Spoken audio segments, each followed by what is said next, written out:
ناظرین کے آج کی خوشی جو ہے وہ میں ہی جانتا ہوں کہ دل کتنا خوش ہے.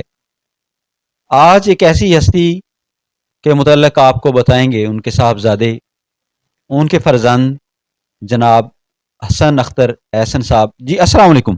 وعلیکم السلام. میاں صاحب کیا حال ہے آپ کا؟ کرم اللہ کا شکر کہ ٹھیک ٹھاک ہوں، بالکل اللہ کا شکر ہے.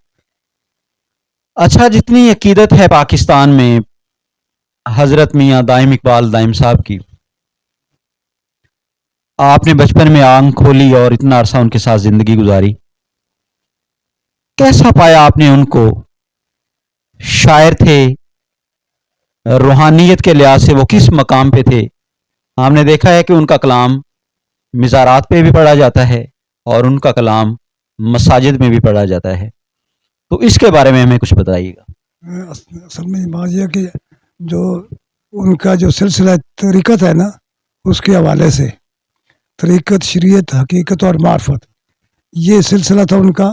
اور وہ درویش آدمی تھے، اور یہ نہیں کہ وہ اپنی اولاد سے غافل تھے، نہ، بالکل وہ ایک باپ کی طرح جیسے ذمہ داریاں تھیں وہ پوری کی. انہوں نے پڑھایا لکھایا، سب کچھ کیا، اور بچوں کی شادیاں کی، بچیوں کی.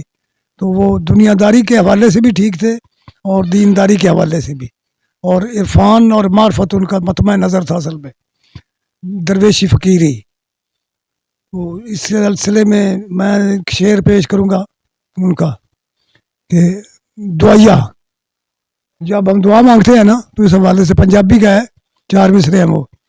مر کے اندروں جس دعا منگی، حق سچ دا جس سوال کیتا، بیٹھ گیا جو منگتا مالبوہا، مولا سخی سائی مالا مال کیتا، جے کر ایبیاں ایب دی حد کیتی، رحمت ود کے پیا کمال کیتا، گیا بخشیا دائم اقبال دائم، اپنے جرم دا جدو اقبال کیتا.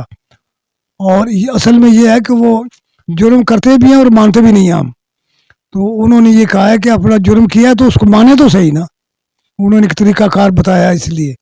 تو ان کا کلام جو ہے وہ تو میرا خیال ہے کہ جو ان کی کتاب ہے شاہ نامہ کربلا، اس کا کئی زبانوں میں ترجمہ بھی ہو چکا ہے، پی ایچ ڈی ہو چکی ہیں، پی ایچ ڈی ہو رہی ہے نمل یونیورسٹی اسلام آباد میں بھی، پنجاب یونیورسٹی میں ہو گئی ہے. تو ان کے کلام کے تراجم بھی ہو گئے ہیں اور پوری دنیا میں پڑھا جاتا ہے. وہ ایسی کتاب ہے جیسے انہوں نے سامنے دیکھ کے لکھا ہے. کہتے ہیں نا کہ وہ لکھتے ہیں جو کچھ ویکھنا دائم کہہ جانا، شعر کدی بھی سوچ کے لکھیا نہیں. اچھا میاں صاحب، یہ بتائیں کہ آپ نے جو زندگی دائم اقبال دائم کے ساتھ گزاری، آپ بتا رہے تھے کہ آپ اس وقت بالکل میچور تھے اور دنیاوی جو نظام ہے اس کو اچھی طرح جانتے تھے. تو جب آپ نے دیکھا کہ دائم اقبال دائم صاحب جو ہیں وہ ایک نامور لکھاری ہیں، تو پھر آپ نے انہی سے یہ سیکھا لکھنا، یا جو روحانی یہ جو چیزیں ہیں، کیا ابھی آپ کے خاندان میں یہ چیزیں موجود ہیں اس وقت؟ ہاں، روحانیت کے حوالے سے موجود ہیں، اور انہوں نے جو ہمیں تعلیم دی، ظاہری اور باطنی دونوں تعلیمیں دی انہوں نے. اور اس کے حوالے سے تو ہم کہتے ہیں کہ وہ ایک مرد کلندر تھے، اور حقیقت ہے یہ، اس میں کوئی شک نہیں. اور انہوں نے جو کتابیں لکھی ہیں ان کے نام اگر آپ دیکھیں نا تو وہ بھی کمال کے ہیں. جیسے شاہ نامہ کربلا ایک شہدائے کربلا کے حوالے سے کتاب ہے، اور حضور نبی اکرم صلی اللہ علیہ وسلم کے حوالے سے کتاب کمبل پوش. اور اگر ہم آگے آئیں سلسلہ ولایت میں تو غوث پاک سید عبد القادر جیلانی رحمۃ اللہ علیہ، ان کے نام سے 2 مکتوب کتب ہیں ان کی، شہنشاہ بغداد اور شاہ نامہ غوثیہ، 2 کتابیں ہیں ان کے نام سے. اور آگے پھر حضرت بلال رضی اللہ تعالیٰ عنہ جو اسلام کے پہلے مؤذن تھے، ان کے نام سے بانگ بلال کتاب ہے ان کی. اور حضرت علی کرم اللہ وجہ الکریم کے حوالے سے کتاب شاہ نامہ حیدری، یہ بھی پرنٹڈ ہیں، چھپی ہوئی ساری. تو اس سلسلے میں اگر ولایت اور کے سلسلے کو آگے چلا جائے تو جیسے یہ خواجہ معین الدین چشتی، داتا صاحب، اور پھر اگر ہم آ جائیں آگے تو شاہ گلاب رسول نگری سید سجاد علی شاہ، جو سلسلہ طریقت ہے قبلہ دائم صاحب کا، اس میں سید سجاد علی شاہ یہ اجمیر کے ہیں پیچھے سے، اور مائیگریٹ کر کے آئے تھے 1851 میں انڈیا سے. انڈیا پاکستان ایک ہی تھا اس وقت، تو یہاں رہے وہ